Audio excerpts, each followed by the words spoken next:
अस्सलाम वालेकुम, मेरा नाम डॉक्टर मुख्तार है और अब मैंने बात करनी है बहुत ही कॉमन प्रॉब्लम के बारे में जो हमारा स्किन का बहुत ज़्यादा ऑलमोस्ट हर बंदा इससे अफेक्टेड है। स्किन टैनिंग से जो हमारी स्किन के ऊपर दो शेड हमें नज़र आ रहे होते हैं, अक्सर औक़ात हमारी स्किन की जो टोन है वो अनइवन हो जाती है। उसकी में सबसे बड़ी वजह हमारे पास अल्ट्रावायलेट रेज़ ही होती हैं, क्योंकि यही हमारी स्किन को बहुत ज़्यादा डैमेज कर रही होती हैं और इनकी वजह से हमारी स्किन के ऊपर हमें दो शेड नज़र आ रहे होते हैं। तो इससे अब बचा कैसे जा सकता है? तो इनसे सबसे जो बेस्ट प्रोडक्शन है इसकी वो है ब्रॉड स्पेक्ट्रम सनस्क्रीन्स आप यूज़ करें।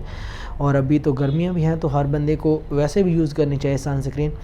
तो ब्रॉड स्पेक्ट्रम से ये फ़ायदा होगा कि आपको अल्ट्रावायलेट ए से भी और बी रेज़ से भी आपको एक तो प्रोटेक्शन मिलेगी। उसके अलावा अपनी डाइट के अंदर आप एंटीऑक्सीडेंट्स का इस्तेमाल करें। अगर आप कोई नेचुरल रेमेडी या होम रेमेडीज़ में यूज़ करना चाहते हैं तो उसमें एलोवेरा जो है ये बहुत अच्छी चीज़ है। मतलब इनके अंदर बहुत नेचुरल जो है एंटीऑक्सीडेंट प्रॉपर्टीज़ होती हैं, तो ये आपकी स्किन के लिए बहुत ज़्यादा बेनिफिशियल हो सकता है। उसके अलावा ज़्यादा से ज़्यादा पानी पिएँ, हाइड्रेटेड रहें और ब्रॉड स्पेक्ट्रम जो है सनस्क्रीन का यूज़ करें।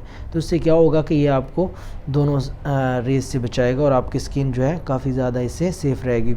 और दूसरे नंबर पे 10 से लेकर सुबह पिछले टाइम 2 बजे तक आप सन एक्सपोजर से अवॉइड करें। इस टाइम जो है अल्ट्रावायलेट रेज़ की इंटेंसिटी बहुत ज़्यादा हाई होती है और आपकी स्किन के लिए काफ़ी हार्मफुल होती है।